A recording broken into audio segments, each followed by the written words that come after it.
A single father walks into a luxury bank with nothing but lint in his pockets and an eviction notice burning against his ribs. His 3-year-old daughter sleeps on his shoulder, unaware that tomorrow they might be homeless. He slides a faded bank card across the marble counter, the last thing his dying wife ever gave him, and whispers 5 words that will change everything. I just want to see my balance. The millionaire bank manager laughs at his wrinkled shirt, his calloused hands, his desperation. But when that screen finally loads, her face goes white. The number staring back is impossible. $78 million. Stay with me until the end of this story and comment what city you're watching from so I can see how far this message has traveled. The rain had stopped an hour ago, but Miles Rayner was still soaked to the bone. He stood outside Sterling Crown Bank with his daughter Emma sleeping against his shoulder, her tiny fingers clutched around the collar of his work shirt, the same shirt he'd worn for 3 days straight because the laundromat cost $7 he didn't have. The building in front of him was all glass and steel, and the kind of cold elegance that made men like him feel invisible. He'd walked past it 100 times on his way to the construction site, never once imagining he'd step inside. But today was different. Today, he had $11 in his checking account, -43 in savings, and an eviction notice folded in his back pocket that gave him 72 hours to come up with $2,000 or lose the 1-bedroom apartment that was the only home Emma had ever known. He adjusted Emma's weight on his hip and pushed through the revolving door. The blast of air conditioning hit him like a slap. Inside, the bank was pristine, marble floors so polished he could see his reflection, chandeliers hanging from vaulted ceilings, the faint scent of expensive cologne and fresh leather. A woman in a cream-colored suit glanced at him from across the lobby, her eyes flicking over his mud-stained jeans and worn boots before she looked away. Miles felt the familiar burn of shame crawl up his neck. He didn't belong here. But the card in his pocket, faded, scratched, the magnetic strip barely visible, had been burning a hole in his conscience for 6 months. His late wife Lena had pressed it into his palm the night before she died, her hand trembling, her voice barely a whisper. Promise me you'll use this when you need it most. He hadn't understood what she meant. They'd never had money. They'd lived paycheck to paycheck, drowning in medical bills, rationing groceries, skipping meals so Emma could eat. He'd assumed the card was empty, just one more piece of his wife he couldn't let go of. But last night, sitting on the floor of their apartment with the eviction notice in one hand and Emma's baby blanket in the other, he'd finally decided to check, just to see, just to know. Miles walked toward the teller counter, his boots squeaking against the polished floor. A young woman with kind eyes and auburn hair pulled into a neat bun looked up from her computer screen and smiled. Good afternoon. How can I help you today? Her voice was warm, professional, but Miles could see the way her gaze lingered on Emma, on the way his daughter's shoes were held together with duct tape, on the shadows under his eyes. He cleared his throat. I need to check the balance on this card. He slid it across the counter, his fingers trembling slightly. The teller, her name tag read Jenna, picked up the card and examined it. Her brow furrowed. This is an older card, she said carefully. Do you have the account number? No, just the card. Jenna hesitated, then smiled again. Let me see what I can find. She swiped the card through her reader. Nothing happened. She tried again. The screen blinked red. It's not reading. Let me try entering the number manually. Miles shifted Emma's weight, his heart pounding. Part of him wanted to leave, to walk out before the inevitable rejection, before Jenna told him the account was closed or empty, or that he'd wasted his time. But he stayed. Jenna's fingers flew across her keyboard, her eyes narrowing as she studied the screen. Then her expression shifted. Confusion, then something else.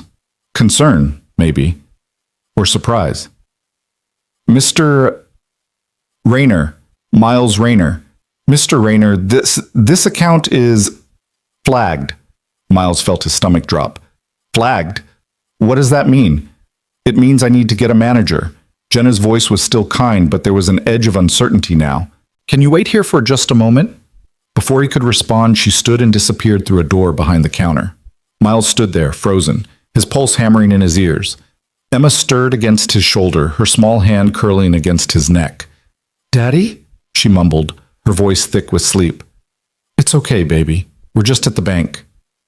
I'm hungry. Miles closed his eyes. I know. We'll get something soon. A lie. He had $3 in his wallet and a quarter tank of gas in a car that was 2 weeks away from repossession. The door behind the counter opened again, and Jenna reappeared, this time with another woman. This one was different. She was tall, mid-40s, with sleek black hair pulled into a low ponytail and a navy suit that probably cost more than Miles made in a month. Her heels clicked against the marble as she approached, her expression carefully neutral but her eyes sharp, assessing. She looked at Miles the way a jeweler might look at a fake diamond.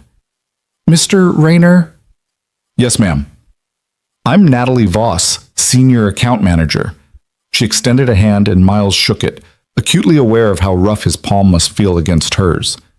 Jenna tells me you're trying to access an account? Just checking a balance, Miles said quickly. That's all. Natalie's eyes flicked to Emma, then back to Miles. The account associated with this card is unusual. It requires clearance to access. Would you mind stepping into one of our private offices? Miles hesitated. I don't need anything private. I insist.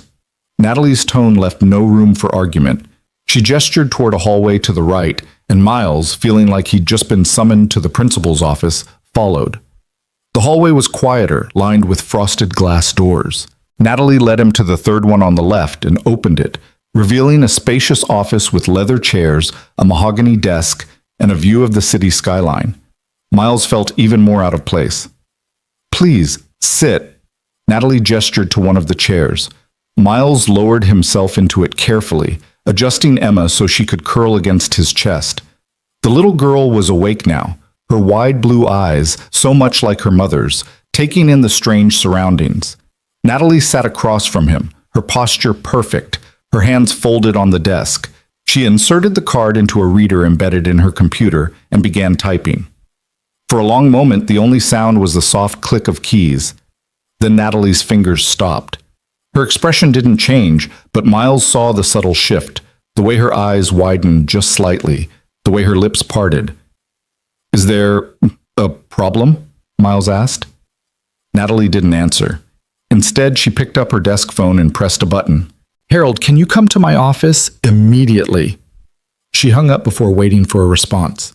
Miles's heart was racing now. Ma'am, I don't understand. What's going on? Natalie looked at him, really looked at him, for the first time, and in her eyes, Miles saw something he didn't expect. Shock. Mr. Rayner, she said slowly, how long have you had this card? About 6 months. My wife gave it to me before she passed. Natalie's expression softened, just barely. I see. And you've never checked the balance? No, I didn't think. He trailed off.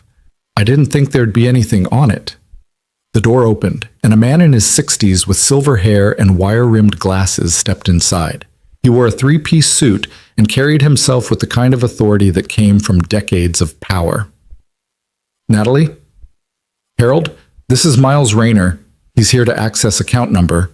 She glanced at her screen. 7794-3821. Harold's eyebrows shot up. That account? Yes. Harold crossed the room in 3 strides and leaned over Natalie's shoulder, staring at the screen. For a long moment, neither of them spoke. Then Harold straightened and looked at Miles with an expression that was equal parts disbelief and something close to reverence. Mr. Rayner, do you have any idea what's in this account? Miles swallowed hard. No, sir.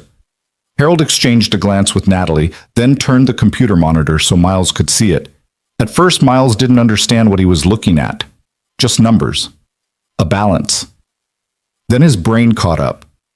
$78,423,650. The room tilted. Miles felt his breath catch, his vision narrowing to that single number on the screen. His hands tightened around Emma, and she let out a small noise of protest. Daddy? He couldn't speak. $78 million. It wasn't possible. It couldn't be possible. Mr. Rayner. Natalie's voice sounded distant, like she was underwater. Are you all right? Miles shook his head slowly, unable to tear his eyes from the screen. There's been a mistake. There's no mistake, Harold said gently. This account is registered to you. It was opened 6 years ago under a private medical trust, with deposits made incrementally over time. The final deposit was made. He glanced at the screen. 6 months ago. 6 months. Right when Lena died. Miles felt something crack open inside his chest. His voice broke. I don't understand. Natalie and Harold exchanged another glance, and this time Natalie's expression softened completely. Mr. Rayner, she said quietly, I think there's something you need to know about your wife. The next 20 minutes passed in a blur. Harold left and returned with a thick file folder which he set on the desk between them. Inside were documents, medical records, legal contracts, letters written in Lena's handwriting. Miles couldn't process most of it. The words blurred together, his hands shaking as he turned page after page. But the story emerged slowly, like light breaking through fog. 7 years ago, when Emma was just a baby and Lena was still healthy, before the cancer, before the endless hospital visits, before everything fell apart, she'd received a call from a private medical foundation. A child was dying. A little boy, 8 years old, with acute lymphoblastic leukemia. He needed a bone marrow transplant, and Lena was a match. She'd said yes immediately. The surgery was successful. The boy survived. And his family, a family with wealth Miles couldn't even fathom, had wanted to thank her. Lena refused money. She refused gifts. She refused everything except one request, that if anything ever happened to her, the foundation would make sure her family was taken care of. The family agreed. They set up a trust, a private account, untouchable, designed to grow over time. When Lena was diagnosed with stage 4 cancer 3 years later, the family increased the deposits, and when she died, they transferred the full amount, every penny, to Miles. She didn't tell you, Harold said softly, because she didn't want you to feel indebted. She didn't want you to think of her sacrifice as transactional. Miles stared at Lena's signature on the bottom of one of the contracts, his vision blurring with tears. She saved a child, he whispered, and she never told me. Natalie leaned forward, her voice gentle. She didn't leave this money because you earned it, Mr. Rayner. She left it because she loved you. Miles broke. The sob tore out of him before he could stop it, raw and guttural, and Emma, sweet, confused Emma, wrapped her small arms around his neck and held on tight. It's okay, Daddy, she whispered. It's okay. But it wasn't okay. It would never be okay. Because Lena was gone, and no amount of money could bring her back. When Miles finally composed himself, Harold gently walked him through the next steps. There were documents to sign, accounts to set up, legal matters to address, but Harold assured him that none of it needed to happen today. Take your time, Harold said. This is yours. No one can take it from you. Natalie, who had been silent for most of the explanation, stood and walked around the desk. She knelt beside Miles's chair, her polished exterior cracking just enough for him to see the humanity underneath. I'm sorry, she said quietly. For earlier. For assuming... It's fine, Miles said, though his voice was hoarse. It's not. Natalie's eyes were bright. You walked in here looking for help, and I judged you. I'm sorry. Miles didn't have the energy to tell her it was okay, that he was used to it, that people had been looking at him like that for months. Instead, he just nodded. Natalie stood and placed a hand on his shoulder. You're going to be all right, Mr. Rayner. You and Emma, both. By the time Miles left the bank, the sun was setting, painting the sky in shades of orange and pink. He carried Emma on his hip, her head resting against his shoulder, and in his other hand he clutched a folder containing temporary account information and a new debit card. He didn't feel rich. He felt hollow. But as he stepped onto the sidewalk and looked up at the sky, he felt something else, too. For the first time in 6 months, the weight pressing down on his chest had lifted. Just a little. Just enough to breathe. He kissed the top of Emma's head and whispered, Thank you, Lena. I won't let you down. And for the first time in a long time, Miles Rayner believed it. Miles didn't go home right away. He couldn't. Not yet. The weight of what had just happened pressed against his chest like a physical thing, and he needed time to process it. Time to understand that his entire world had shifted in the span of 30 minutes. Instead, he found himself sitting on a bench 2 blocks from the bank, Emma perched on his lap, watching the evening traffic roll by. The folder from the bank sat beside him, its contents too surreal to fully comprehend. Inside was a temporary debit card, paperwork explaining trust accounts and investment portfolios, and a business card for Harold Mason with a handwritten note on the back. "Call me tomorrow. We'll make sure everything is set up properly." Miles stared at the card in his hand, not the faded one Lena had given him, but the new one, crisp and unbent, with his name embossed across the front. Miles J. Rayner. It looked like it belonged to someone else. Someone who hadn't spent the last 6 months choosing between electricity and groceries. Someone who hadn't stood in line at food banks with his daughter, pretending it was an adventure so she wouldn't see his shame. "Daddy, I'm really hungry now," Emma said, tugging on his sleeve. Her voice was small, patient in the way only children who've learned to wait can be. Miles looked down at her tangled blonde curls, at the grass stain on her pink shirt, at the gap where her front tooth was just starting to come in. She looked up at him with those wide blue eyes, so trusting, so certain that he would take care of her. And for the first time in months, he could. "You want McDonald's?" he asked. Emma's face lit up like he'd just offered her the moon. "Really? With fries?" "With fries and a toy." She threw her arms around his neck, squealing, and Miles felt his throat tighten. Such a small thing, Happy Meals and chicken nuggets. But it had been so long since he could say yes without counting pennies, without calculating whether they could afford it. He stood, lifting Emma onto his shoulders, and walked toward the golden arches glowing 3 blocks away. Inside the McDonald's, the fluorescent lights were harsh and the floor was sticky, but Emma didn't care. She pressed her face against the glass display case, pointing at the toy options with the kind of serious deliberation usually reserved for major life decisions. "The purple unicorn or the race car?" she asked, looking up at Miles for guidance. "Whichever one you want, baby."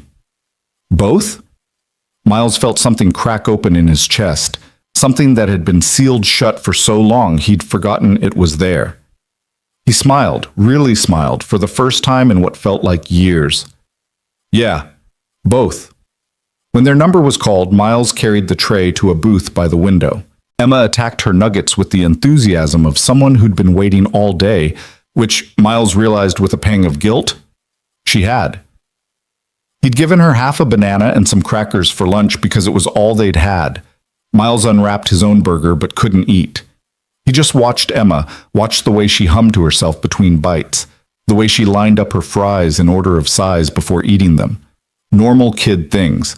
Things he'd been too stressed, too exhausted, too buried under the weight of survival to really notice. His phone buzzed in his pocket. Miles pulled it out, a cheap prepaid thing with a cracked screen, and saw a text from his landlord, Rick. "Tomorrow's the deadline. You got the money or not?" Miles stared at the message, his jaw tightening. Rick had been decent enough at first, giving him extensions when Lena died, understanding when Miles missed a month here and there.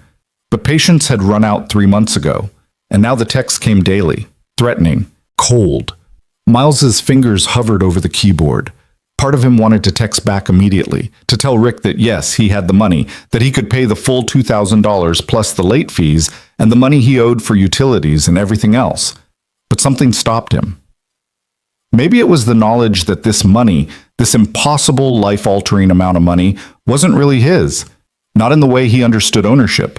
It was Lena's, her sacrifice, her legacy, and he needed to be careful with it, thoughtful, because if he screwed this up, if he wasted it or lost it or somehow proved unworthy of the gift she'd given him. "Daddy, you okay?" Miles blinked and looked up. Emma was watching him with concern, a French fry forgotten in her hand. He forced a smile. "Yeah, baby, I'm okay." "You look sad." "Just thinking about Mommy." Emma nodded solemnly, as if this made perfect sense. She'd grown up hearing about Mommy, even though her memories of Lena were mostly fragments, a laugh, a smell, the feeling of being held. Miles talked about her every day, determined that Emma would know who her mother was, what she'd meant. how much she'd loved them both. "Mommy's watching us," Emma said matter-of-factly, returning to her fries. "From heaven." "Yeah," Miles whispered. "She is." He typed out a response to Rick. "I'll have it tomorrow." Then he turned off his phone before Rick could respond. They stayed at McDonald's until Emma had eaten every last fry and extracted both toys from their plastic packaging. By the time they left, the sky had gone fully dark, and the streetlights cast long shadows across the pavement. Miles carried Emma to the bus stop. His car had run out of gas that morning, and he hadn't had money to refill it. And they waited on the bench, Emma's head heavy against his shoulder. "Daddy?" "Yeah, baby?" "Are we still going to lose our house?" Miles's breath caught. He'd tried so hard to shield her from the worst of it, to keep his panic and fear locked behind closed doors. But kids notice things. They heard the late-night phone calls, the whispered arguments with landlords, the way their father's hand shook when he opened the mailbox. "No," Miles said firmly. "We're not losing our house." "Promise?" "Promise." Emma sighed, a small sound of relief, and burrowed closer against him. Within minutes, she was asleep. Miles held her as the bus arrived, as they rode through the darkened streets toward their neighborhood, as the world outside the window blurred into smears of light and shadow. And he thought about Lena. He thought about the day they'd met, both of them 19, working minimum wage jobs, laughing over burnt coffee at a diner. He thought about their wedding in the courthouse, just the two of them and a judge, because they couldn't afford anything else. He thought about the day Emma was born, the way Lena had looked at their daughter with so much love it had seemed impossible that one person could contain it all. And he thought about the hospital room at the end, the machines beeping, Lena's hand cold in his, her voice barely a whisper. "You're going to be okay, both of you. I can't do this without you." "Yes, you can. You're stronger than you think." She'd pressed the card into his palm then, her fingers trembling. "When you need it most," she'd said. "Promise me." He'd promised, and then she was gone. Miles closed his eyes against the sting of tears and held Emma tighter. The bus stopped 3 blocks from their apartment, and Miles walked the rest of the way with Emma in his arms. The building was old, the paint peeling, the stairs creaking under his weight. But it was theirs, or at least it had been. Inside, the apartment was dark and cold. Miles had turned off the heat 2 weeks ago to save money. He laid Emma on the couch, covering her with a blanket, and then stood in the middle of the living room, looking around. The space was small, a living room that bled into a kitchenette, one bedroom that Emma slept in, a bathroom with a leaky faucet Miles didn't have the tools to fix. The walls were bare except for a few photos of Lena, and the furniture was secondhand, mismatched, falling apart. But it was home. Miles pulled the eviction notice from his back pocket and stared at it. 3 days. 72 hours. That's how long he'd had. Now he had $78 million. The thought was so absurd he almost laughed. Instead, he sat down on the floor beside the couch, his back against the wall, and pulled out the folder from the bank. He read through the document slowly, carefully, trying to make sense of the legal jargon and the numbers that didn't feel real. There were instructions for accessing the account, explanations of how the trust was structured, details about tax implications and investment options. Harold had included a handwritten note clipped to the front. "Miles, I know this is overwhelming. Take your time. Come by the bank tomorrow when you're ready, and we'll walk through everything step by step. You don't have to make any decisions tonight. This money is yours. It's not a loan. It's not conditional. Your wife made sure of that. Get some rest." Harold Miles folded the note carefully and set it aside. Then he pulled out his phone and turned it back on. Immediately, 3 more texts from Rick appeared. "You better not be screwing with me. I've got people lined up for that unit. Noon tomorrow. Final warning." Miles typed out a response, his jaw set. "I'll be there at 10 with cash." Rick's response came back almost immediately. "Cash? What? You win the lottery?" Miles didn't reply. He set the phone down and looked at Emma, her small body curled under the blanket, her breathing soft and steady. She looked peaceful, safe. And Miles made a decision. He wasn't going to waste this. He wasn't going to squander what Lena had given them, but he also wasn't going to let the money change who he was. He'd been poor his entire life. He knew how to stretch a dollar, how to make things last, how to live without excess. That wouldn't change just because there were suddenly 8 figures in his bank account. What would change was Emma's future. She'd go to good schools. She'd have clothes that fit and toys that weren't broken and meals that didn't come from food banks. She'd have opportunities Miles never had. She'd have choices. And maybe, Miles would finally stop feeling like he was drowning. He stood and walked to the small table by the window where Lena's photo sat in a simple frame. She was smiling in the picture, her hair pulled back, her eyes bright. It had been taken the week before her diagnosis, back when the world still made sense. Miles touched the glass gently. "I don't know what I'm doing," he whispered. "I don't know how to be the person you thought I could be." The photo didn't answer, but Miles felt something shift inside him anyway. A loosening, a lightness. "But I'll try," he said. "For Emma, for you." He kissed his fingers and pressed them to the photo, then turned and walked to the couch. He lay down on the floor beside Emma, one hand resting on the cushion near her, and closed his eyes. For the first time in 6 months, Miles Rayner fell asleep without the crushing weight of panic pressing down on his chest. When morning came, Miles woke to find Emma sitting on the floor beside him, her toys spread out in a semicircle. Her voice soft as she narrated some elaborate game involving the purple unicorn and the race car from McDonald's. Sunlight streamed through the window, warm and golden, and for a moment Miles just lay there, listening to his daughter play, feeling the strange and unfamiliar sensation of peace. Then Emma noticed he was awake and grinned at him.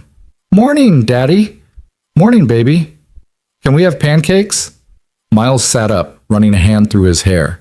They didn't have pancake mix. They didn't have much of anything, but today he could fix that. "Get dressed," he said. "We're going out for breakfast." Emma's eyes went wide. "Really? Really?" She scrambled to her feet and ran to the bedroom, and Miles stood, stretching the stiffness from his back. He grabbed his phone and saw another text from Rick. 10 o'clock. Don't be late.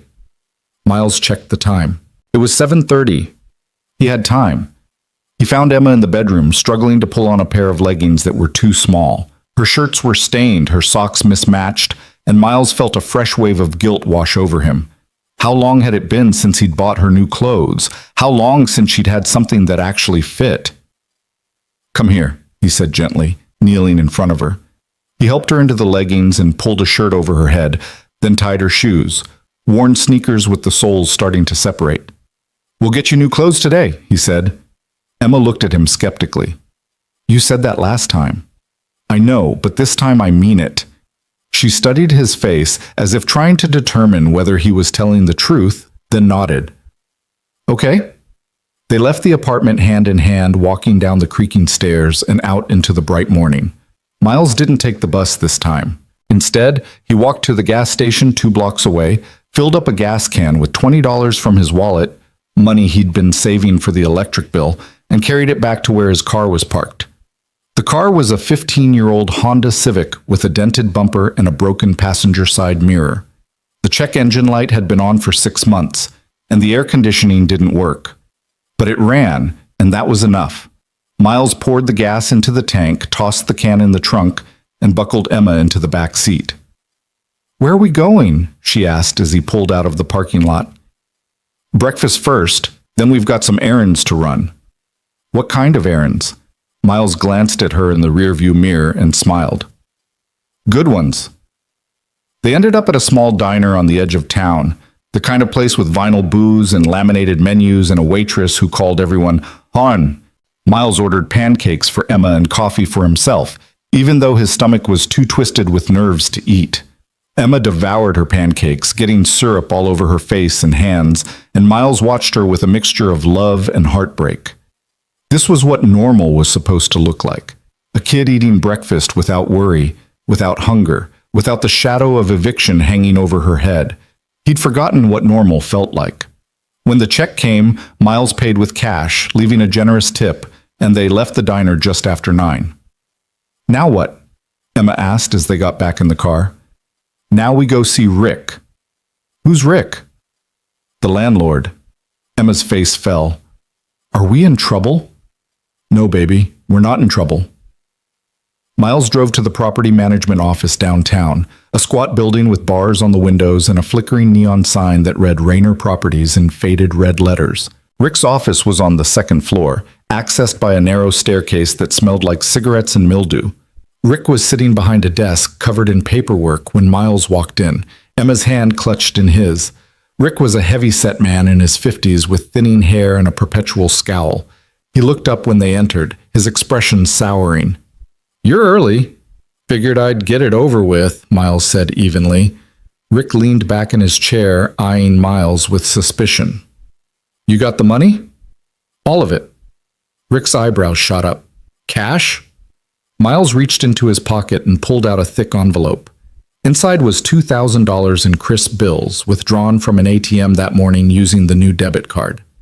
He'd felt like a criminal standing there, punching in his PIN, watching the machine count out $100 bills like it was nothing. He placed the envelope on Rick's desk. Rick picked it up, opened it, and flipped through the bills slowly, counting under his breath. When he finished, he looked up at Miles with something between surprise and annoyance. "Where the hell did you get this kind of cash?" "Does it matter?" Rick's eyes narrowed. "You didn't do anything illegal, did you? Because if you did..." "It's clean," Miles said firmly. "Family money." It wasn't technically a lie. Rick grunted, clearly unsatisfied but unable to argue. He pulled out a receipt book and scribbled something down, then tore off a copy and handed it to Miles.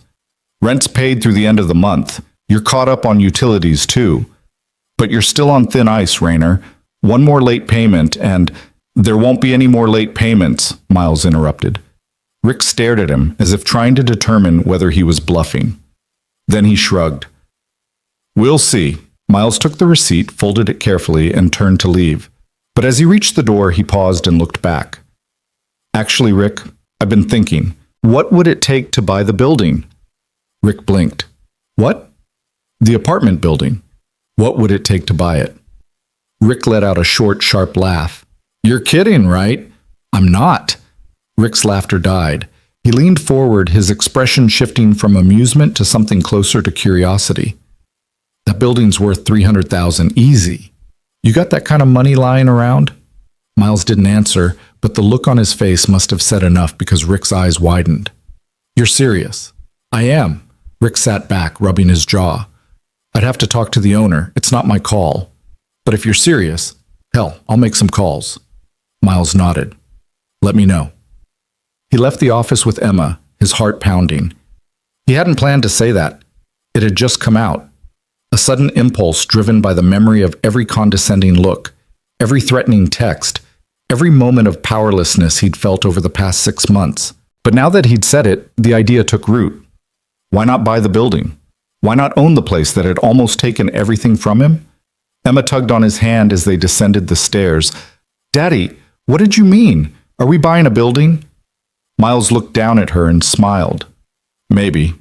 We'll see." "That sounds big." "It is big, baby. Real big." They spent the rest of the morning at Target, and Miles let Emma pick out new clothes, shirts and leggings and dresses and shoes that actually fit. He bought groceries, filling the cart with things they'd gone without for months. Fresh fruit, real milk, meat that wasn't frozen or processed. He bought cleaning supplies and light bulbs and a new blanket for Emma's bed. At the checkout, the total came to $437, and when Miles swiped the debit card without hesitation, the cashier smiled and wished them a good day.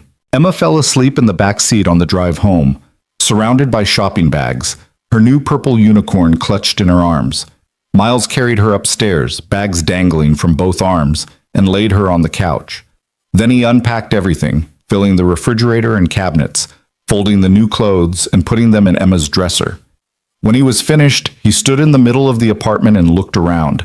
It was still small, still old, still imperfect, but it didn't feel hopeless anymore. His phone buzzed.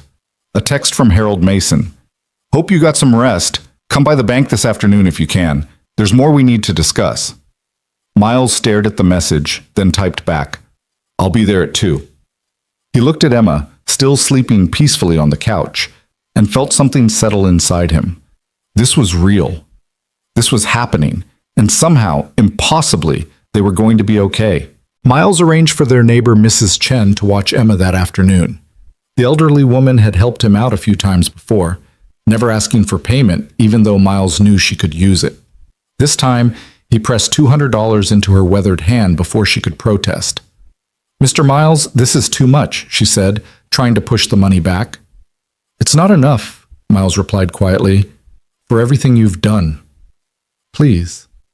Mrs. Chen's eyes filled with tears, and she pulled him into a tight embrace that smelled like jasmine and old books. "You are a good man," she whispered. "Your wife, she knew." Miles's throat tightened, but he managed a nod before kissing Emma goodbye and heading back out to his car. The drive to Sterling Crown Bank felt different in daylight. The building still gleamed with that cold elegance, but Miles didn't feel quite so small approaching it this time. He parked in the visitor lot, checked his reflection in the rearview mirror, still wearing the same work shirt, still looking tired, but somehow standing a little straighter, and walked through the glass doors. Jenna spotted him immediately from behind the counter and smiled. "Mr. Rayner, Mr. Mason is expecting you. I'll let him know you're here." She picked up the phone, spoke briefly, then gestured toward the same hallway he'd walked down yesterday. "Third door on the right. He's ready for you." Miles found the office easily. The door was open, and Harold Mason sat at his desk reviewing documents, his silver hair catching the afternoon light. He looked up when Miles knocked, and his entire demeanor shifted, professional veneer melting into something warmer. "Miles, come in, please. Close the door." Miles did as instructed and took the same leather chair he'd occupied the day before. The office looked different now, less intimidating. Or maybe Miles was just different. Harold set his papers aside and folded his hands on the desk. "How are you holding up?" "I'm not sure yet," Miles admitted. "It doesn't feel real." "That's understandable. These kinds of windfalls, especially ones tied to such profound loss, they take time to process." Harold's expression gentled. "I want you to know that everything we do moving forward is at your pace. There's no rush, no pressure." "Thank you." Harold nodded, then pulled a leather portfolio from his drawer and opened it. "I spent this morning reviewing your account in detail and consulting with our estate and trust attorneys. There are some things you need to understand about how this money is structured and what your options are." Miles leaned forward slightly, his hands clasped between his knees. "The account is held in a revocable living trust," Harold continued. "Your wife was the grantor, and you're the primary beneficiary. What that means in practical terms is that the money is yours, completely, legally, irrevocably yours. No one can contest it, no one can claim it, and there are no conditions attached to how you use it." "None?" "None. Your wife made that explicitly clear in the trust documents." Harold pulled out a letter, and Miles recognized Lena's handwriting immediately. His heart clenched. "She left this for you. The foundation gave it to me to hold until you access the account." Harold slid the letter across the desk, and Miles stared at it, his hands trembling as he picked it up. The paper was thick, expensive, the kind Lena would never have bought for herself. His name was written across the front in her careful script. "Would you like privacy?" Harold asked gently. Miles shook his head. "I need to know what it says, but I don't think I can read it right now." Harold nodded in understanding. "I can summarize what's relevant to our discussion today, and you can read the personal parts when you're ready." "Please." Harold put on his reading glasses and opened the letter carefully. She starts by explaining the donation, the bone marrow transplant that saved the Westbrook child. Westbrook? The name meant nothing to Miles. Jonathan and Patricia Westbrook. He's a venture capitalist. She's a philanthropist. Their son Marcus was 8 when he was diagnosed with leukemia. Your wife's donation saved his life. Harold looked up. The Westbrooks wanted to compensate her immediately, but she refused everything except one request, that they take care of her family if anything happened to her. Miles felt his chest tighten. Harold continued reading. She writes, "I know Miles will feel guilty about this money. He'll think he doesn't deserve it, that he hasn't earned it, but that's not what this is about. He spent his entire life taking care of everyone else. His mother when she was sick, his younger sister when their father left, and then me and Emma. He's never asked for anything. He's never expected anything. And I need him to know that this gift isn't about worthiness. It's about love. It's about making sure that when I'm gone, he and Emma have every opportunity I couldn't give them." Miles pressed his palms against his eyes, trying to hold back the tears. Harold's voice was thick with emotion as he continued. Tell him it's okay to use it. Tell him it's okay to breathe. Tell him I'm not watching from heaven keeping score. I just want him happy. I want Emma happy. That's all I ever wanted. The silence that followed was heavy and sacred. Finally, Miles lowered his hands and looked at Harold. She really wrote that. Every word. Harold set the letter down. And the Westbrooks honored her wishes completely. They structured the trust to grow over time, making strategic investments, building it into something that would sustain you and Emma for life. Can I meet them? The Westbrooks? Harold hesitated. They've expressed interest in meeting you, but they wanted me to emphasize that there's no obligation. They don't want you to feel indebted or pressured. If you choose to reach out, they'd welcome it, but if you need space, they understand. Miles nodded slowly. I think I'd like to meet them. Eventually. When I've figured out how to say thank you for something like this. Whenever you're ready, I'll arrange it. Harold pulled out another document, this one dense with financial terminology and charts. Now let's talk about the practical side. 78 million is a significant amount of money, but it's not infinite. With smart management, though, it can provide for you and Emma indefinitely. For the next hour, Harold walked Miles through the basics. They discussed investment strategies, the importance of diversification, the tax implications of large withdrawals. Harold explained that the trust was already invested in a mix of stocks, bonds, and real estate, generating roughly $3 million per year in returns. That's more than enough to live on comfortably without ever touching the principal, Harold said. But I want to be clear. This is your money. If you want to buy a house, start a business, donate to charity, or do anything else, that's your choice. I'm here to advise, not to dictate. Miles absorbed the information slowly, his mind struggling to grasp numbers that had once seemed impossibly abstract. $3 million a year in returns alone.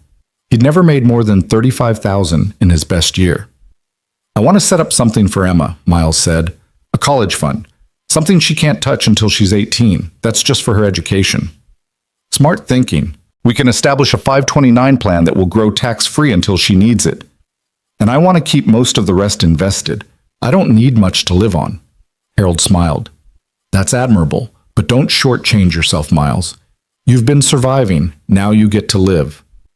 I don't know how to do that. You'll learn. Harold leaned back in his chair. Start small. What's something you've wanted but couldn't afford? Miles thought about it. A reliable car. One that doesn't break down every other week. Then buy a reliable car. Nothing extravagant, just something dependable that won't leave you stranded. That feels like too much. Miles. Harold's voice was firm but kind. You've been living in crisis mode for months, maybe years.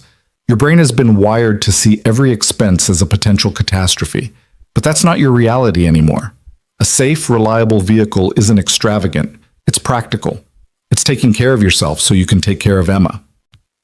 Miles felt something shift inside him, a loosening of the vice that had been squeezing his chest for so long. Okay, he said quietly. A car. Good. What else? I want to help people. People like me who are struggling. Harold's expression warmed. How? I don't know yet, but I've stood in food bank lines. I've chosen between heat and medicine. I've known what it's like to feel invisible, like the world doesn't see you or care if you disappear. I want to do something about that. Harold was quiet for a moment, studying Miles with an expression that might have been respect. Your wife was right about you. What do you mean? In her letter, she said you were the kindest man she'd ever known. That even when you had nothing, you'd give away your last dollar if someone else needed it more. Harold smiled. I think philanthropy is in your future, Miles. But for now, let's focus on stabilizing your immediate situation. Once you have your feet under you, we can talk about how to make a broader impact. They spent another 30 minutes going over paperwork, signature pages, beneficiary forms, authorization documents. Miles's hand cramped from signing his name so many times, but Harold was patient, explaining each form before Miles put pen to paper. Finally, Harold pulled out a checkbook and a secondary debit card. I'm issuing you a checking account linked to the trust. I'm putting $50,000 in it to start. That should be more than enough for immediate expenses. The debit card has a daily limit of $5,000, which we can adjust if needed. $50,000. In a checking account, for immediate expenses. Miles felt dizzy.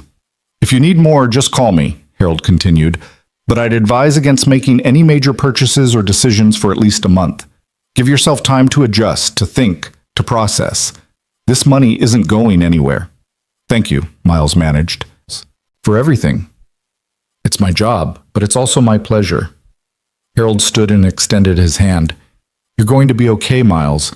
You and Emma, both. Miles shook his hand, gripping it firmly, trying to convey gratitude that words couldn't capture. As he turned to leave, Harold called after him. Miles, one more thing. Miles paused in the doorway. Your wife's letter, the full version. It's yours to keep. Take it home. Read it when you're ready. But know that she was very clear about one thing. She didn't want you to spend your life mourning her. She wanted you to live. Miles nodded, his throat too tight to speak, and walked out of the office. He made it to his car before the tears came. Great, heaving sobs that seemed to come from somewhere deep inside, from a place he'd kept locked and sealed for 6 months, because he couldn't afford to break down, couldn't afford to grieve, couldn't afford to feel anything except the desperate need to survive one more day. But now, sitting in the parking lot with Lena's letter clutched against his chest, Miles finally let himself shatter. He cried for the years they'd lost, for the future they'd never have. He cried for the night she died, for the way her hand had gone cold in his, for the sound of the machine's flatlining.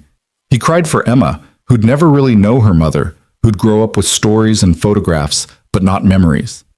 And he cried for himself, for the loneliness, for the fear, for the crushing weight of trying to be two parents when he barely knew how to be one. When the tears finally subsided, Miles sat in the silence, feeling emptied out and somehow lighter. He pulled Lena's letter from his pocket and unfolded it with shaking hands. The first part was what Harold had summarized, the explanation of the donation, the arrangement with the Westbrooks, her wishes for the money. But the last page was different, personal, raw. My dearest Miles, it began, if you're reading this, I'm gone, and I'm so sorry. I'm sorry for leaving you. I'm sorry for putting you through this. I'm sorry that our time was cut short, but I'm not sorry for loving you. I'm not sorry for Emma. I'm not sorry for the life we built together, even though it was too brief. I know you, Miles. I know you're blaming yourself right now, thinking you should have done more, been more, saved me somehow. But you gave me everything. You gave me safety when I felt lost. You gave me laughter when life was hard. You gave me a daughter more beautiful than I ever dreamed possible. And now, even though I can't be there, I'm giving you something back. Freedom. Freedom from worry, from struggle, from the constant fear that kept us both awake at night. I don't want you to be afraid anymore. Use this money. Build a life. Give Emma everything we couldn't afford. Travel if you want to. Go back to school. Start that woodworking business you always talked about. Do whatever brings you joy. But most importantly, don't close yourself off. I know it hurts right now. I know you think you'll never love again, never laugh again, never feel whole again. But you will. And when you do, don't feel guilty. Don't think you're betraying me, because all I ever wanted was for you to be happy. Love Emma enough for both of us. Teach her to be brave, to be kind, to stand up for people who can't stand up for themselves. Tell her about me, but don't make me into a saint. I was just a person who loved her family. And forgive yourself. For whatever you think you did wrong, for whatever you think you should have done differently, forgive yourself. You were perfect, Miles. You are perfect. I love you. I will always love you. Now go live. All my heart, Lena. Miles read it 3 times, committing every word to memory. Then he carefully folded it, placed it in the glove compartment, and started the car. By the time he picked Emma up from Mrs. Chen's apartment, the sun was setting, painting the sky in shades of orange and purple. Emma ran to him the moment he walked through the door, wrapping her arms around his legs. "Daddy, Mrs. Chen taught me how to make dumplings." "She did?" "Well, I mostly watched, but I helped fold one. It looked like a little pillow." Mrs. Chen appeared from the kitchen, wiping her hands on an apron. "She is very good helper. You have smart daughter." "I know. Miles said, picking Emma up. Thank you again, Mrs. Chen.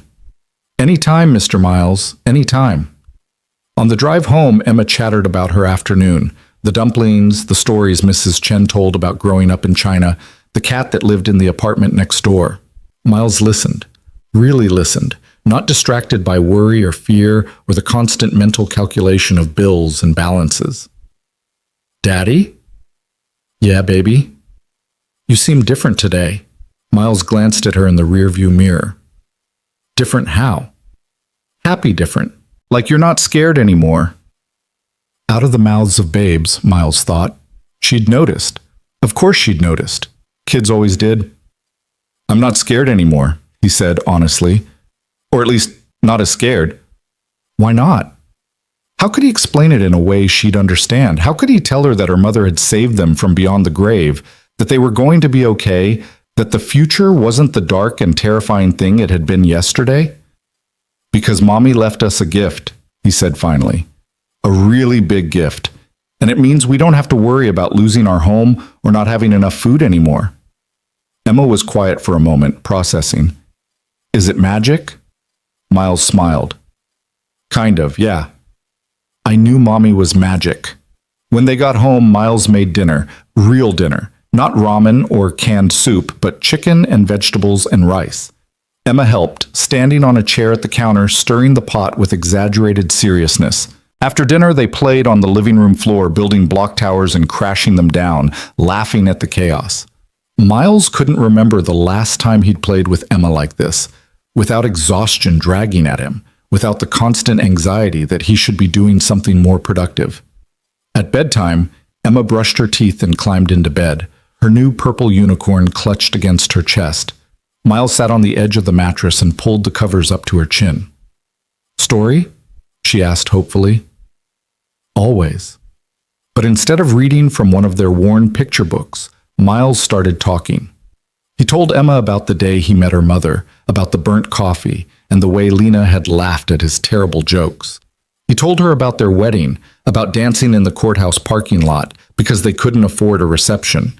He told her about the day she was born, about how tiny she'd been, how perfect, how Lena had cried with joy. Emma listened with wide eyes, soaking up every detail like she was starving for it. Mommy loved me? She asked when Miles finished. More than anything in the world. And she loved you? Yes, baby, very much. Emma smiled, satisfied, and closed her eyes. I love you, Daddy. I love you too, Emma, so much. He stayed there until her breathing evened out, until he was sure she was asleep, then stood and walked quietly to the living room. Miles pulled out his phone and stared at it for a long moment. Then he opened his contacts and scrolled to a name he hadn't called in 3 years. His sister, Rachel. They'd had a falling out after Lena died. Stupid sibling stuff compounded by grief and stress. And Miles had been too proud, too angry, too buried in survival to reach out. But Lena's letter echoed in his mind. Don't close yourself off. He hit call before he could change his mind. Rachel answered on the third ring. Miles? Hey, Rach. There was a pause, and Miles could hear voices in the background, music playing. Is everything okay? Is Emma... Emma's fine. We're both fine. He took a breath. I wanted to call to say I'm sorry for shutting you out. Another pause, longer this time. When Rachel spoke again, her voice was thick with emotion. I'm sorry too. I should have tried harder. I should have been there. You tried. I pushed you away. Yeah, well, you were grieving. I should have understood that. They talked for an hour, catching up, apologizing, laughing over old memories. Rachel told him about her job, her apartment, her boyfriend who wanted to propose but was too nervous. Miles told her about Emma's new obsession with unicorns, about the eviction notice that had almost destroyed them, about the impossible miracle that had saved them. Wait, Rachel interrupted. You're telling me Lena left you $78 million? Technically, the family of the kid she saved left it to me. But yeah. Rachel was silent for so long that Miles thought the call had dropped. Then she whispered, That's the most Lena thing I've ever heard. Saving someone's life and not telling a soul. Yeah, Miles agreed, his voice rough. What are you going to do with it? I don't know yet. Make sure Emma's taken care of. Help people, maybe. Figure out how to live instead of just survive.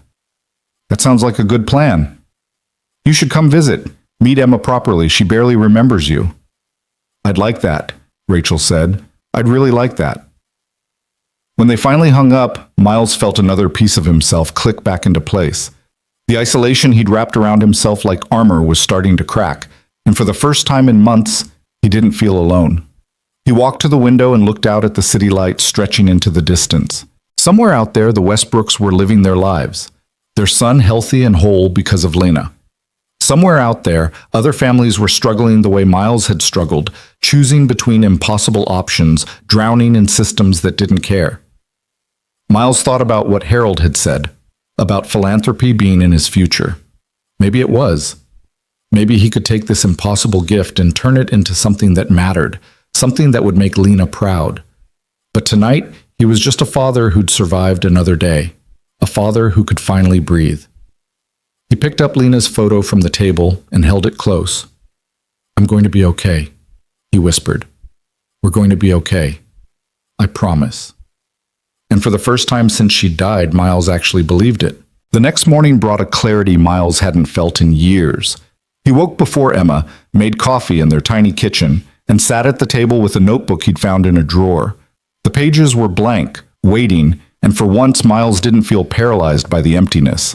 He started making lists, not the desperate kind he'd made before, scratching out bills he couldn't pay and needs he couldn't meet, but different lists, hopeful ones. Things Emma needs. Things we need for the apartment. Long-term plans. People to help. His pen hovered over that last one. People to help.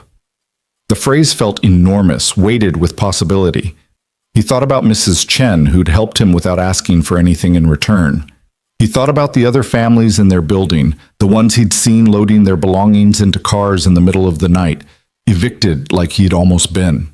He thought about the food bank where he and Emma had stood in line, surrounded by people who looked just as tired, just as desperate, just as invisible as he'd felt. Emma padded into the kitchen in her pajamas, rubbing her eyes. Morning, Daddy? Morning, sunshine. Miles closed the notebook and pulled her into his lap. How'd you sleep? Good. I dreamed about Mommy. Miles's chest tightened. Yeah? What happened in the dream? She was playing with me in a big garden with lots of flowers. She said she was happy. Emma looked up at him with those impossibly blue eyes.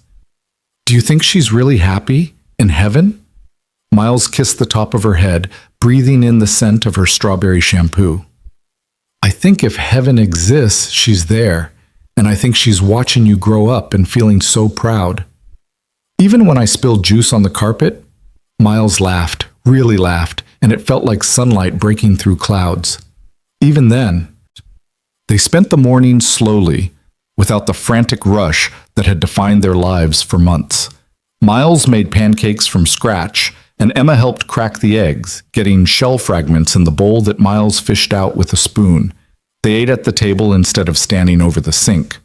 They talked about nothing important, cartoons and the neighbor's dog, and whether unicorns could fly or just had wings for decoration. It was ordinary, beautifully, perfectly ordinary. Around 10, Miles's phone rang. Harold Mason's name appeared on the screen.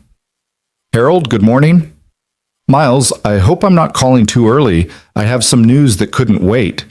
Miles straightened, his free hand unconsciously reaching for Emma. What kind of news? The Westbrooks would like to meet you. Today, if possible. They're in town briefly. Jonathan has business meetings, and they asked if you'd be available for lunch. Miles's stomach flipped. Today? I know it's sudden. If you need more time, no. Miles surprised himself with the firmness of his answer. No, I'd like to meet them. I need to. Excellent. I'll text you the address. It's a private club downtown, nothing too formal, but you might want to dress accordingly. After they hung up, Miles stood in the middle of the kitchen, his mind racing. He owned exactly 2 button-down shirts, both bought from Goodwill years ago. One had a stain on the collar that never quite came out. The other was wrinkled but clean. Emma, we need to go shopping. 2 hours later, they stood in a department store Miles had never set foot in before. surrounded by racks of clothes that cost more than he'd made in a week at the construction site. A sales associate named Marcus approached with a practiced smile that faltered slightly when he took in Miles's worn jeans and work boots. "Can I help you find something?" Miles straightened his shoulders. "I need clothes for a business lunch. Something appropriate but not too formal." Marcus's expression shifted, professional courtesy replacing the initial judgment. "Of course. What's your budget?" Miles hesitated. What was his budget? Yesterday it would have been $50 maximum. Today he had $50,000 in his checking account and no idea what qualified as reasonable. "I don't know," he admitted. "What would you suggest?" Marcus studied him for a moment, then nodded. "Follow me." 30 minutes later, Miles stood in front of a fitting room mirror, wearing dark slacks, a crisp white shirt, and a navy blazer that fit him better than anything he'd ever owned. He looked different. Not like someone pretending to be wealthy, but like someone who belonged in rooms where important conversations happened. "You look fancy, Daddy," Emma said from where she sat swinging her legs on a bench. "Too fancy?" "No, you look like a prince," Marcus smiled. "She's right. This works well on you. The fit is excellent. Would you like to see some shoe options?"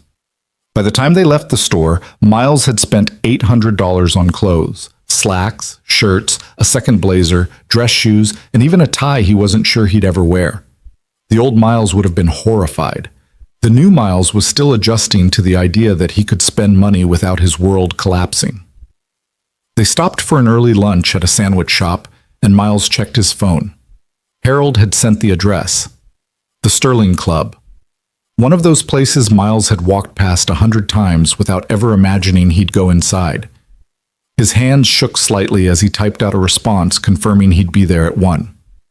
"Are you nervous?" Emma asked, watching him with that uncanny perception children have. "A little." "Why?" "Because I'm going to meet the people your mom saved, and I don't know what to say to them." Emma thought about this, taking a bite of her sandwich. "You could say thank you." "That doesn't feel like enough." "Then say thank you a lot." Miles smiled despite his nerves. "You're pretty smart, you know that?" "Mommy always said so." At 12:30, Miles dropped Emma back at Mrs. Chen's apartment with another apology for the imposition and another handful of bills that Mrs. Chen tried to refuse. Then he drove to the Sterling Club, his new clothes feeling strange against his skin, his heart hammering against his ribs. The building was understated elegance, red brick, brass fixtures, a doorman in a burgundy uniform who opened the door with a polite nod. Inside, the lobby was all dark wood and leather, oil paintings on the walls, the hushed quiet of money and influence. A hostess greeted him. "Good afternoon. Do you have a reservation?" "I'm meeting the Westbrooks, Jonathan and Patricia Westbrook." Her expression shifted to something more deferential. "Of course, Mr. Rayner. They're expecting you. Right this way." She led him through a dining room where well-dressed men and women spoke in low voices over white tablecloths and crystal glasses. Miles felt eyes follow him, and he wasn't sure if it was curiosity or suspicion, maybe both. They stopped at a private room toward the back, and the hostess knocked softly before opening the door. "Mr. Rayner." Miles stepped inside and his breath caught. The couple sitting at the table looked like they belonged on the cover of a magazine. Jonathan Westbrook, tall and distinguished with silver-threaded hair and an expensive suit, Patricia elegant in a cream-colored dress, pearls at her throat. But it was the boy sitting between them who stopped Miles in his tracks. He was 15 now, gangly in the way teenage boys are, with dark hair and eyes that seemed too old for his face. He wore a school uniform, blazer, tie, the works, and he was staring at Miles with an expression Miles couldn't quite read. "Miles?" Jonathan stood immediately, extending his hand. "Thank you for coming on such short notice." Miles shook his hand, feeling the firm grip, the calluses that spoke of someone who'd worked with his hands despite his wealth. "Thank you for inviting me." Patricia stood as well, and unlike her husband, she didn't offer a handshake. Instead, she pulled Miles into an embrace that was warm and fierce and completely unexpected. "Thank you," she whispered against his shoulder. "Thank you for sharing her with us. Even just her memory." When she pulled back, her eyes were bright with tears, and Miles felt his own throat tighten. "This is Marcus," Jonathan said, placing a hand on his son's shoulder. The boy stood awkwardly, clearly uncomfortable but trying to hide it. He extended his hand and Miles shook it gently. "Hi," Marcus said, his voice cracking slightly on the single syllable. "Hi, Marcus." They all sat, and for a moment no one spoke. A waiter appeared with menus and water, his movements practiced and silent, and then they were alone again. Patricia was the one who finally broke the silence. "We've wanted to meet you for so long, but we didn't want to intrude on your grief. We didn't want to make you feel obligated. Harold said you've been incredibly generous." "It's not generosity," Jonathan said firmly. "Your wife saved our son's life. There's no amount of money that repays that." "She didn't do it for money." "We know." Patricia's voice was soft. "That's why we wanted to make sure you were taken care of. It's what she would have wanted." Marcus had been quiet, picking at his napkin, but now he looked up at Miles. "Can I ask you something?" "Of course." "What was she like?" "Your wife?" Miles felt the familiar ache in his chest, but it was softer now, more like an old wound than a fresh cut. "She was kind. That's the first thing anyone who met her said. She couldn't walk past someone who needed help without stopping. She'd give away her lunch to a homeless person and tell me she wasn't hungry anyway."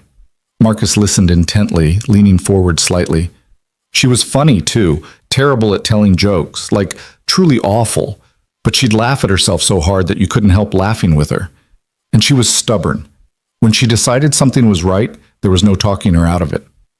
"Like donating bone marrow," Patricia said quietly. "Exactly like that. When she got the call that she was a match, I asked her if she was sure, if she'd thought it through. She looked at me like I was crazy, said there was a kid dying and she could help, so what was there to think about?" Jonathan's jaw tightened with emotion. "We told her we'd pay for everything, medical expenses, time off work, anything she needed. She refused it all, said we should donate to cancer research instead."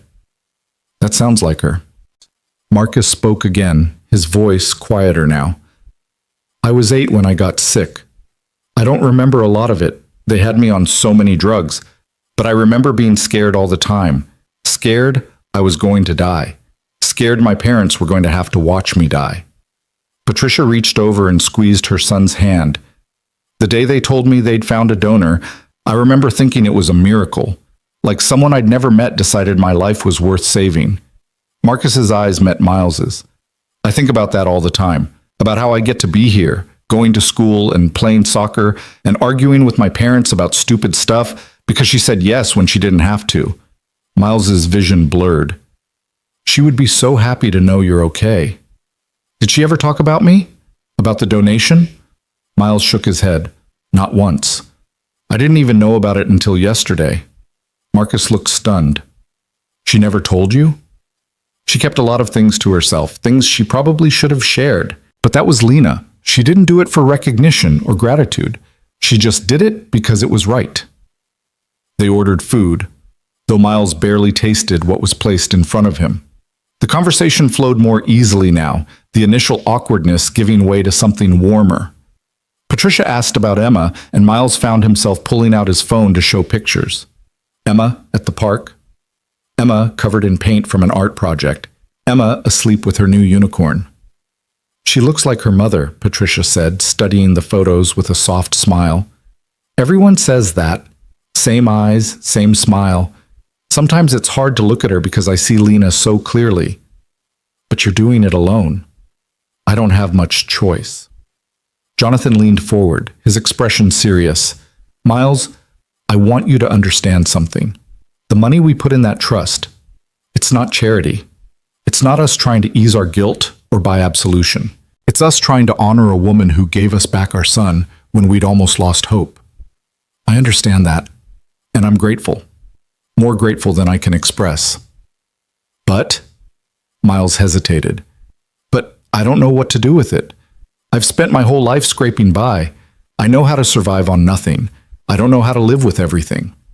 Patricia exchanged a glance with her husband, and something passed between them, a silent communication that came from years of partnership. She turned back to Miles. "May I tell you something?" "Please." "When Marcus first got sick, we threw money at the problem. The best doctors, the best hospitals, experimental treatments that cost hundreds of thousands of dollars, and none of it worked. We were losing him anyway, and all that money meant nothing. Her voice cracked, and Jonathan reached for her hand. Then your wife saved him with a simple donation. No fancy technology, no expensive procedure, just her willingness to help a stranger. And it made me realize that wealth without purpose is just numbers on a screen. What matters is what you do with it, how you use it to make the world less cruel. I want to do that, Miles said. I want to help people. I just don't know how. You'll figure it out, Jonathan said. And when you do, we'd like to help. We've established foundations before.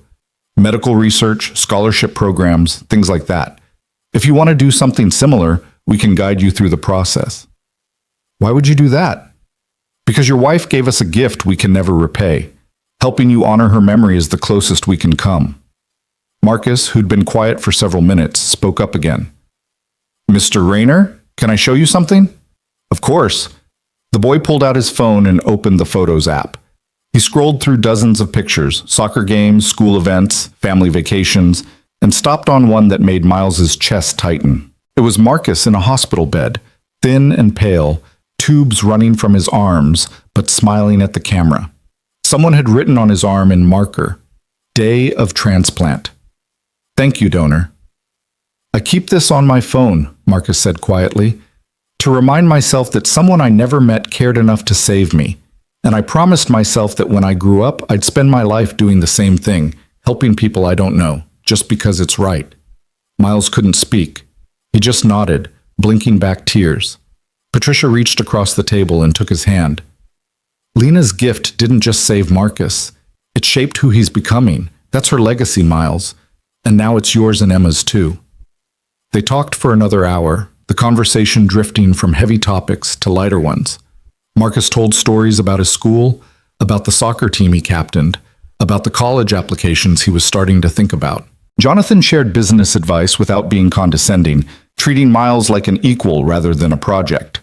Patricia asked thoughtful questions about Emma's interests, already planning ways to send books and toys that might spark her imagination. By the time Miles left the Sterling Club, the sun had shifted low in the sky, casting long shadows across the city. He sat in his car for a long moment, hands on the steering wheel, trying to process everything that had happened. His phone buzzed. A text from Patricia. Thank you for today. It meant more than you know. Please keep in touch. You're part of our family now, whether you like it or not. Miles smiled despite the tears running down his face. He typed back. Thank you for honoring her, for remembering her, for giving me a chance to breathe. Her response came immediately. She gave us everything. This is the least we can do. Miles drove back to Mrs. Chen's apartment in a daze. When he knocked on the door, Emma came running, launching herself into his arms. How was it? Mrs. Chen asked, reading something in his expression. It was good, really good. That night, after Emma was asleep, Miles sat at the kitchen table with his notebook again. This time, he didn't hesitate over the blank pages. He started writing, plans, ideas, dreams that had seemed impossible yesterday but felt achingly real tonight. He would set up Emma's college fund first thing in the morning. He would buy that reliable car Harold had mentioned. He would pay off every medical bill, every debt, every penny that had been drowning him for years. And then he would figure out how to help. Maybe a foundation, like Jonathan suggested. Maybe something simpler, paying rent for families facing eviction, covering groceries for people choosing between food and medicine, creating scholarships for kids like Emma who deserved opportunities their parents couldn't afford.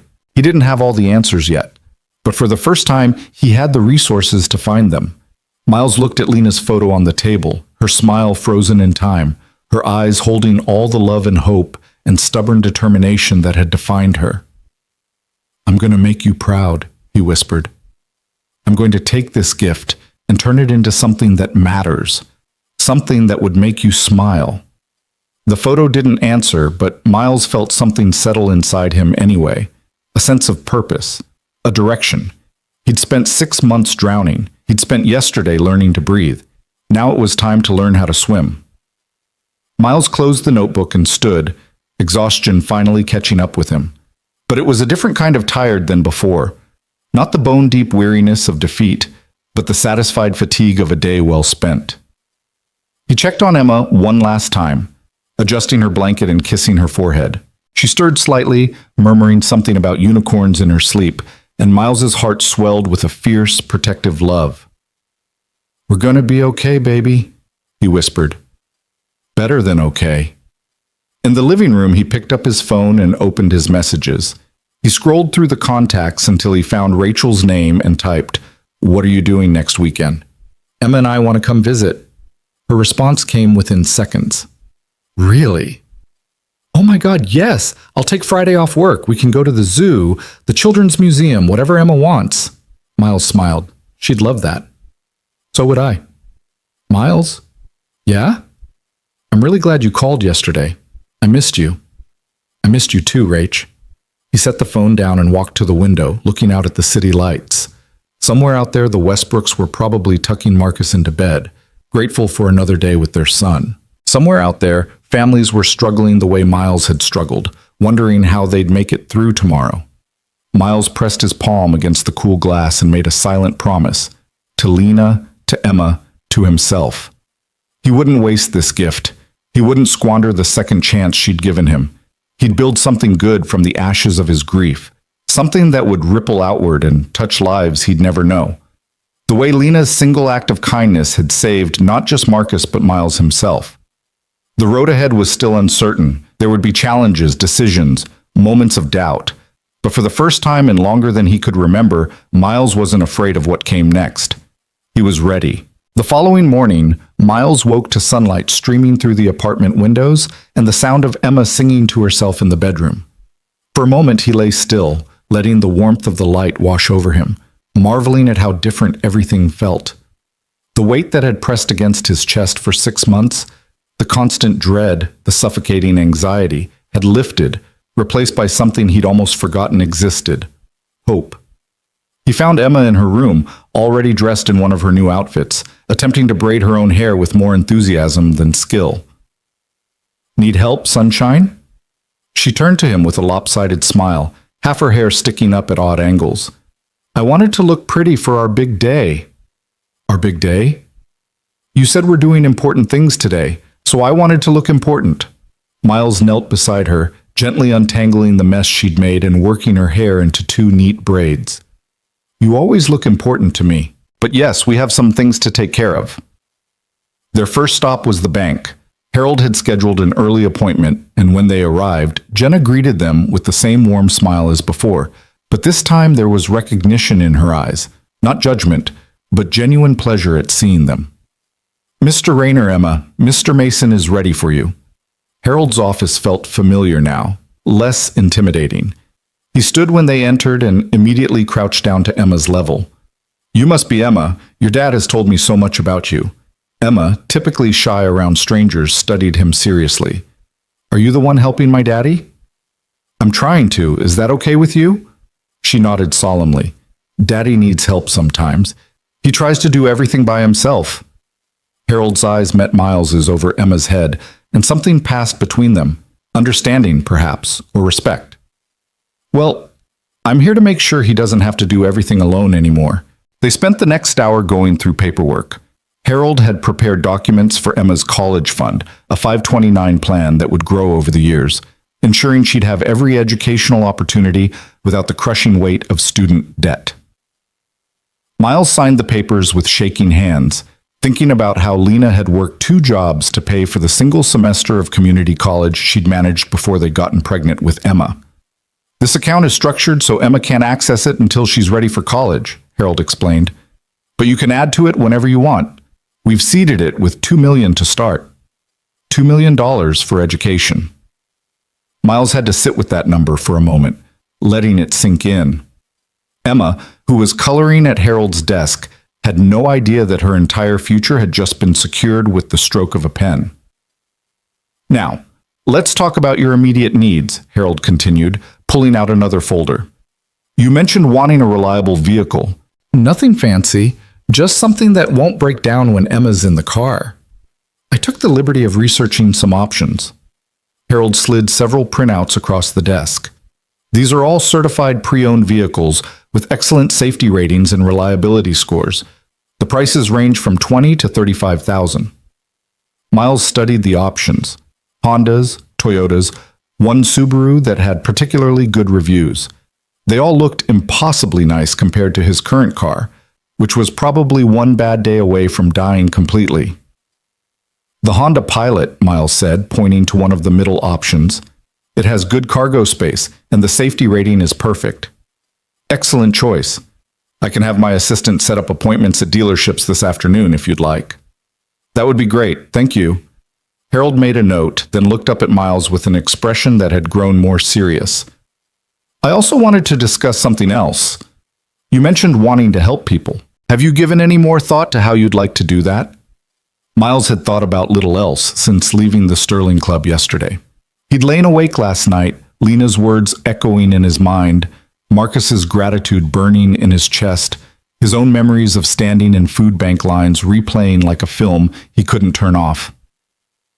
I want to start a foundation, Miles said, something focused on preventing homelessness, helping families before they reach the breaking point. Harold nodded slowly. That's ambitious and important. What would that look like specifically? Emergency assistance for rent and utilities, help with medical bills that are about to bury someone, maybe a fund for people who need car repairs to get to work, or childcare so they don't lose their jobs. The things that seem small to people with money but are catastrophic when you don't have any. Emma looked up from her coloring. Like when our lights got turned off? Miles felt his throat tighten. Yeah, baby. Like that. Harold was quiet for a moment, his expression thoughtful. Then he pulled out a legal pad and began taking notes. This is doable. The Westbrooks mentioned they'd be willing to consult, which would be invaluable. They've established several successful foundations. We'd need to set up a board, create guidelines for assistance, establish application processes. How long would that take? To do it properly. A few months, maybe longer. But Miles, there's nothing stopping you from helping people right now, today, while we work on the formal structure. You have the resources. You just need to decide how to deploy them. Miles sat back in his chair, the weight of possibilities settling over him. I could start small. Pay some overdue rent for families in my building. Cover electric bills for people who are about to lose power. Exactly. Start with what you know, with the community around you. The formal foundation can come later. They talked through the logistics, how to approach it without making people feel like charity cases, how to verify need without being invasive, how to handle the inevitable requests that would come once word got out. Harold suggested working with local churches and community organizations who already had relationships with struggling families, who could identify genuine need and maintain discretion. By the time they left the bank 2 hours later, Miles had a plan. Not a complete one, not a perfect one, but a starting point. And that was enough. The car dealership was overwhelming in its own way. Rows of shining vehicles, salespeople with bright smiles and firm handshakes, the smell of new leather and possibility. A man named Tony greeted them, and Miles could see the familiar assessment in his eyes, the subtle recalibration when he noticed Miles's new clothes but old watch, the way Emma clutched a worn stuffed animal. Looking for something specific today? Honda Pilot. Certified pre-owned, good safety rating, reliable. Tony's demeanor shifted slightly, not dismissive exactly, but preparing for a customer who'd probably just browse and leave. Let me show you what we have. They walked through the lot, Emma skipping ahead, pointing at colors she liked. Tony showed them 3 options, explaining features and mileage and maintenance records with practiced efficiency. Miles test drove the newest one, a silver Pilot with leather seats and a backup camera, and all the features he'd never thought he'd own. It drove smooth, quiet, safe. Emma sat in the back, running her hands over the clean upholstery, her eyes wide. It smells good, Daddy. It does, doesn't it? Back in the showroom, Tony pulled up the numbers. This one's listed at $32,000. With taxes and fees, you're looking at about $35,000 out the door. I'll take it. Tony blinked. Don't you want to negotiate? Look at financing options? I'm paying cash. The word hung in the air between them, and Miles watched Tony's expression cycle through surprise, skepticism, and finally a kind of eager professionalism. Cash. Okay, let me get the paperwork started. An hour later, Miles drove out of the dealership in a car that was his, fully paid, no monthly payments hanging over his head like a sword. Emma was in the back seat, properly secured in a brand new car seat the dealership had installed, chattering about all the places they could drive now. "Can we go to the beach? It's December, baby. It'll be cold." "But we could see it, right? I've never seen the ocean." Miles caught her eye in the rearview mirror, saw the hopeful expression on her face, and felt something crack open in his chest. How many times had he told her someday about things like this? How many small dreams had he deferred because of gas money and time and the constant grinding need to just survive? "Yeah," he said, his voice rough with emotion. "Yeah, we can go see the ocean, maybe this weekend." Emma's squeal of delight was so pure, so unrestrained, that Miles had to blink back tears.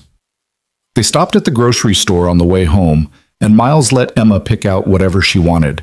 Fruits that weren't on sale, the good brand of mac and cheese, cookies and juice boxes, and all the things he'd been saying no to for months. The cart filled up, and for once Miles didn't calculate the total in his head, didn't put things back, didn't feel the familiar dread at the register. The total came to $247, and Miles swiped his card without flinching. "Somebody had a good shopping day," the cashier said, smiling at Emma, who was clutching a box of animal crackers like treasure. "We're celebrating," Emma announced. "We have a new car and we're going to see the ocean, and Daddy's not scared anymore." The cashier's smile softened, and she looked at Miles with something like understanding. "Sounds like good times ahead." "Yeah," Miles said. "I think they are." Back at the apartment, Miles and Emma unloaded the groceries together, filling the cabinets and refrigerator until they actually looked full for the first time in memory. Emma organized the snacks in her special drawer, humming to herself, and Miles stood in the kitchen doorway just watching her, memorizing this moment. His phone buzzed. A text from Rick, the landlord. "Got someone interested in buying the building. Making an offer this week. Thought you'd want to know since you mentioned it." Miles stared at the message, his mind working. He'd thrown out the idea of buying the building half in anger, half in defiance. But now, thinking about it seriously, it made sense. He knew every family in the building, knew their struggles. If he owned it, he could keep rents reasonable, could work with people when they fell behind instead of immediately threatening eviction. He typed back, "I'm still interested. What's the asking price?" Rick's response came quickly. "Owner wants $320K. Building needs work, but the location's solid." Miles thought about it for exactly 30 seconds, then called Harold. "Miles, is everything okay?" "The building I live in is for sale. I want to buy it." There was a pause. "Your apartment building?" "Yes. I know everyone here. I know what they need, and I can make sure families don't get thrown out when they hit a rough patch." Harold was quiet for a moment, and Miles could almost hear him thinking, "That's not a typical investment property approach." "I don't care about typical." "No, I suppose you don't." Harold's voice warmed. "Send me the details. I'll have someone inspect it, make sure there aren't any serious structural issues. If it checks out, we can make an offer." "Thank you." "Miles, this is good. What you're doing, starting small, helping your own community first, this is exactly right." After they hung up, Miles walked to the window and looked out at the building across the street, at the laundromat on the corner where he'd spent countless hours, at the bodega where the owner had let him run a tab when things got really bad. This was his neighborhood, his community. These were his people. If he was going to make a difference, this was the place to start. That evening, after Emma was asleep, Miles sat down with his notebook again. He made a list of every family in the building. Everyone he knew was struggling. The Johnsons in 2B, where the dad had lost his job 3 months ago. Mrs. Martinez in 3A, a widow trying to raise her grandson on Social Security. The young couple in 1C with a newborn and medical bills they couldn't pay. Then he made another list, the monthly expenses that would crush him a week ago but meant nothing now. Rent, utilities, car insurance, medical copays. By the time he finished, he had a plan. The next morning, Miles knocked on Mrs. Chen's door. She answered in her bathrobe, clearly surprised by the early visit. "Mr. Miles, is everything okay?" "Everything's fine. Can I come in for a minute?" She led him into her small apartment, which smelled like ginger and tea. Miles pulled an envelope from his pocket, cash $5,000, and placed it on her table. What is this? It's a thank you.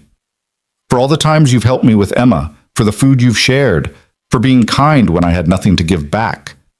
Mrs. Chen stared at the envelope, then at Miles, her eyes filling with tears. This is too much. It's not enough. But it's a start. Miles covered her weathered hand with his. I know your son sends money, but I know it's not always enough. I know you've been skipping your heart medication sometimes because you can't afford it. I know you need a new water heater and you've been making do with cold showers. How did you know it? Because I've been there. I've been where you are right now, choosing between medicine and food, between fixing things and paying rent. And someone I never even met, gave me a gift that changed everything. So I'm passing it forward. Mrs. Chen broke down crying, and Miles held her while she sobbed against his shoulder. When she finally pulled back, wiping her eyes, she looked at him with something like awe. Your wife, she would be very proud. I hope so. He repeated the scene 5 more times that day. The Johnsons, who broke down when he handed them 3 months of rent in cash and told them to take their time finding work, that he'd bought their building and there would be no more eviction notices. Mrs. Martinez, who kissed his hands and called him an angel. The young couple with the newborn, who couldn't stop thanking him through their tears when he paid off their medical bills. By the end of the day, Miles had given away nearly $40,000, and it was the best money he'd ever spent. Word spread fast in the building. By that evening, people were knocking on Miles's door, some to thank him, some to ask if the rumors were true, some just to look at him like he'd grown wings. One man, a construction worker Miles recognized from the site where he used to work, caught him in the stairwell. Heard you came into some money. Miles tensed, waiting for the request, the assumption, the outstretched hand. Instead, the man stuck out his hand to shake. Just wanted to say congratulations, man, and thank you for what you did for the Johnsons. That's my cousin. You probably saved their marriage. Miles shook his hand, feeling the familiar calluses, the strength of someone who worked with his body. I just did what I could. More than most would. You're a good man, Rainer. That weekend, Miles kept his promise. They drove to the coast in their new car, Emma's excited chatter filling the space, the radio playing songs she sang along to, even though she didn't know all the words. The drive took 2 hours, and Miles marveled at how smooth the car ran, how safe it felt, how Emma could look out the window without worry. When they finally saw the ocean, Emma went silent. They parked and walked down to the beach, and Miles lifted her onto his shoulders so she could see better. The waves crashed against the shore, endless and powerful, and Emma gripped his hair, her breath catching. It's so big, Daddy. Yeah, baby, it is. Does it go on forever? Pretty close. They walked along the beach, Emma running ahead to chase seagulls, her laughter carried away by the wind. Miles took pictures on his phone. Emma with her arms spread wide. Emma jumping over waves. Emma examining shells like they were precious jewels. As the sun began to set, painting the sky in shades of orange and pink and purple, they sat on the sand together. Emma leaned against Miles's chest, tired and happy, and Miles wrapped his arms around her. Daddy? Yeah? Is Mommy watching us right now? Miles looked up at the vast sky, at the endless ocean, at the beauty that surrounded them. I think so. I think she sees everything. Do you think she's happy? Miles thought about the letter, about Lena's words telling him to live, to love, to let go of guilt and embrace joy. He thought about the gift she'd left them, about the lives they'd already touched, about the future that stretched out before them like the ocean, vast and full of possibility. Yeah, Emma, I think she's very happy. They stayed until the stars came out, until Emma was fighting sleep, her head heavy against Miles's shoulder. On the drive home, she fell asleep in the back seat, and Miles drove through the darkness with a peace he hadn't felt in years. When they got home, he carried Emma upstairs, tucked her into bed still in her sandy clothes, and kissed her forehead. Then he walked to the living room, picked up Lena's photo, and sat with it in the quiet. I'm doing it, he whispered. I'm living. I'm helping people. I'm giving Emma everything we dreamed about. The photo didn't answer, but Miles didn't need it to. He could feel Lena's presence in the choices he was making, in the kindness he was showing, in the way he was raising their daughter to see abundance not as something to hoard, but something to share. Over the following weeks, things continued to change. The building purchase went through, and Miles became a landlord who actually cared about his tenants. He fixed the broken elevator, replaced the ancient water heaters, hired a maintenance crew to address years of deferred repairs. Rent stayed the same, and when people fell behind, Miles worked with them instead of threatening them. He set up a meeting with Jonathan and Patricia Westbrook, and together they began laying the groundwork for the foundation. They called it Lena's Legacy, and its mission was simple: prevent families from falling through the cracks. Emergency assistance, no strings attached, based on need rather than worthiness. Marcus, the boy Lena had saved, became an unexpected part of their lives. He visited twice, spending time with Emma, telling her stories about the donor who'd saved him, making sure she knew what her mother had done. The two families grew close, bound together by grief and gratitude, and the determination to honor a woman who'd asked for nothing but given everything. Rachel visited as promised, and then visited again. And soon she was a regular presence in their lives, taking Emma for weekends, helping Miles navigate his new reality, rebuilding the relationship they'd lost when grief had driven them apart. Miles went back to school, enrolling in business classes so he could better manage the foundation and the building.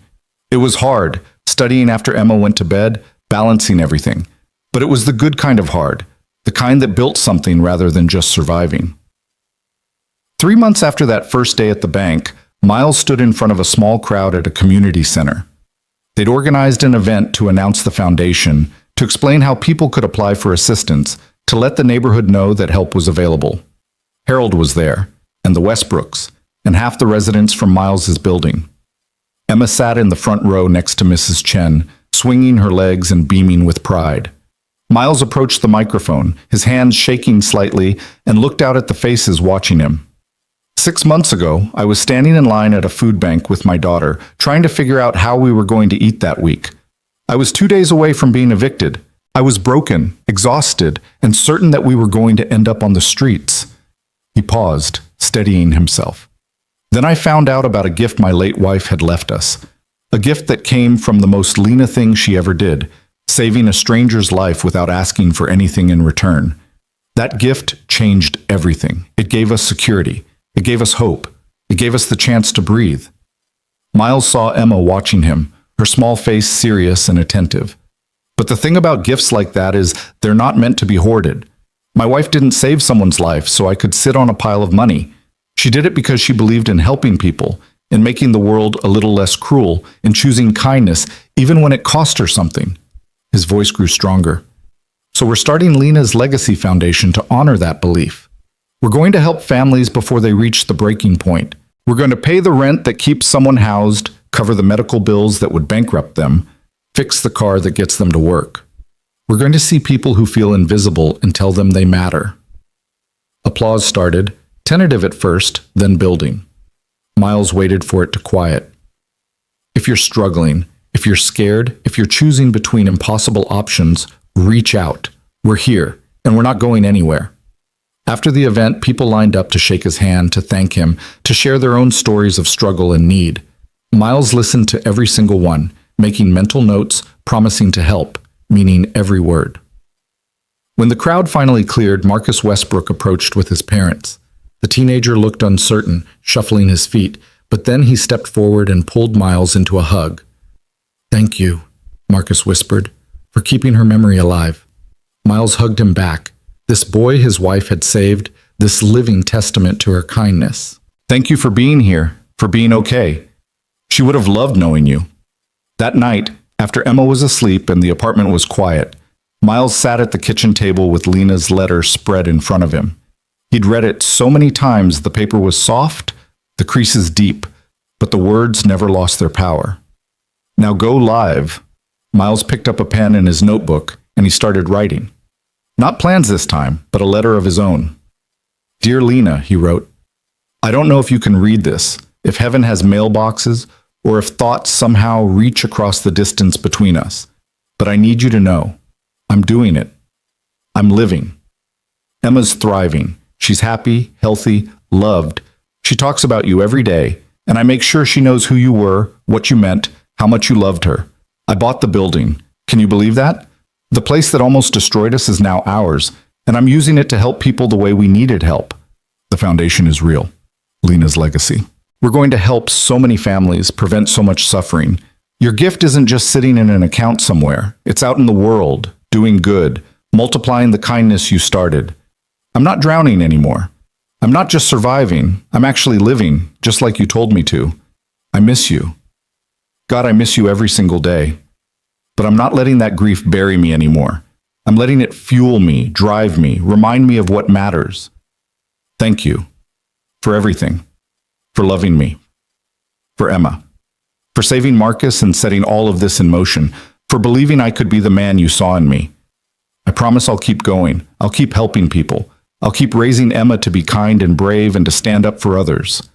I'll keep your memory alive, not through grief, but through action. I love you. I will always love you, but I'm going to be okay now. We're going to be okay. Miles. He folded the letter carefully and placed it with the others he'd written to her over the months. Letters he never sent, words she'd never read, but writing them helped him process, helped him heal, helped him feel connected to her even in her absence. Miles stood and walked to the window one last time, looking out at the city that had once seemed so cruel, so indifferent to his suffering. It looked different now, warmer, full of possibility. He pressed his palm against the glass, feeling the cool surface, and smiled. Tomorrow, they'd help another family. Tomorrow, Emma would go to her first swimming lesson at the community center, something she'd been begging for that they finally could afford. Tomorrow, life would continue, full and rich and purposeful.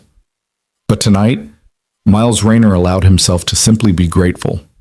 Grateful for the gift. Grateful for the second chance. Grateful for the woman who'd loved him enough to ensure that even in death, she was still taking care of them. He picked up Lena's photo one last time, traced her smile with his finger, and whispered the words that had become his mantra, his promise, his truth. I won't let you down. And he knew, with a certainty that settled deep in his bones, that he wouldn't.